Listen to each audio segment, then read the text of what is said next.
Paano ka nagiging positibong impluwensya sa mga tao sa paligid mo?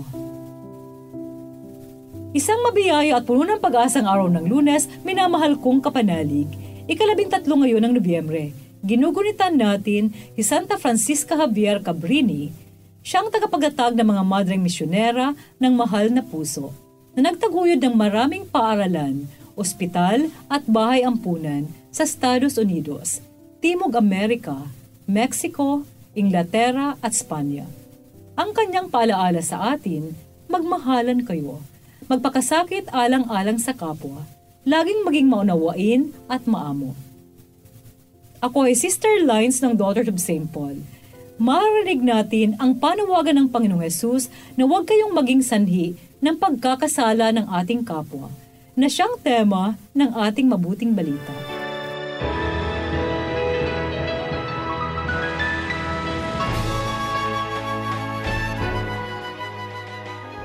Sinabi ni Jesus sa kanyang mga alagad, "Hindi maaaring walang katitisuran at magpapabagsak sa taong naghahatid nito. Mas makabubuti pa sa kanya na talian ng gilingang bato sa leeg at ihagis sa dagat, kaysa tisurin at pabagsakin ang isa sa maliliit na ito. Mag-ingat kayo. Kung magkasala ang kapatid mo, pagsabihan mo siya. At kung magsisi, patawarin mo. At kung 7 beses siyang magkasala sa iyo sa isang araw, at 7 beses din siyang bumalik sa iyo na nagsisisi, patawarin mo siya." Sinabi ng mga apostol sa Panginoon, "Dagdagan mo ang aming pananampalataya."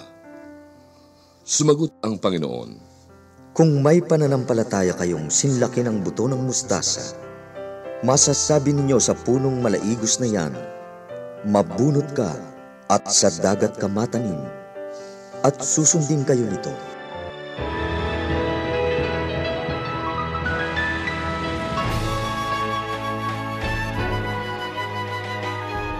Mapagpalang araw mga kapanalig, ako si Sister Dida Alarcon ng Daughters of St. Paul, kasalukuyang naka-assign sa Archdiocese of Cáceres.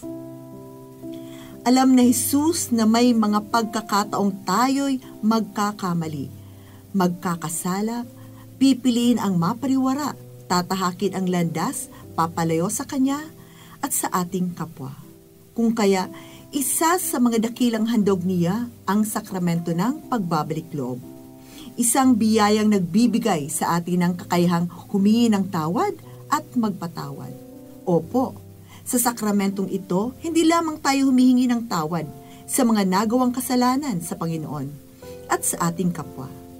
Nagpapatawa din tayo sa mga taong nakagawa sa atin ng hindi mabuti. Sa panalangin ito na itinuro sa atin ni Jesus, ang mga katagang, "At patawarin mo kami sa aming mga sala," para ng pagpapatawad namin sa mga nagkakasala sa amin. Dito humingi tayo ng tawad at nagpapahayag din na patatawarin ang mga nagkakasala sa atin. Mga kapanalig, tunay nga bang nagpapatawad tayo sa mga nagkakasakit sa atin?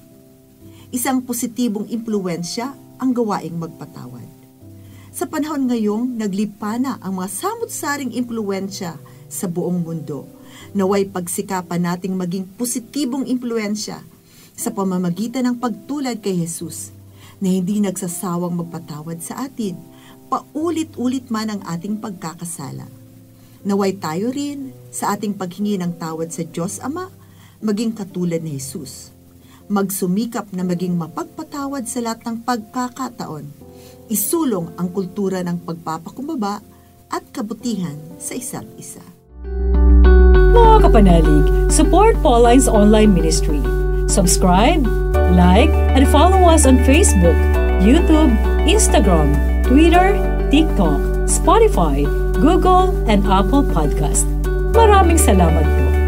At sa lahat na nagme-message sa amin na humihingi ng panalangin para sa iba't ibang intensyon, asahan po ninyong kasama nyo kami sa pagdarasal na ipagkaloob ng Diyos ang inyong mga kahilingan. Ito po muli si Sister Lines ng Daughters of St. Paul na nagpapaalalang napakaikli ng buhay na sa Diyos hiram lamang. Gamitin ang bawat sandali sa paggawa ng mabuti para sa kanyang kapurihan.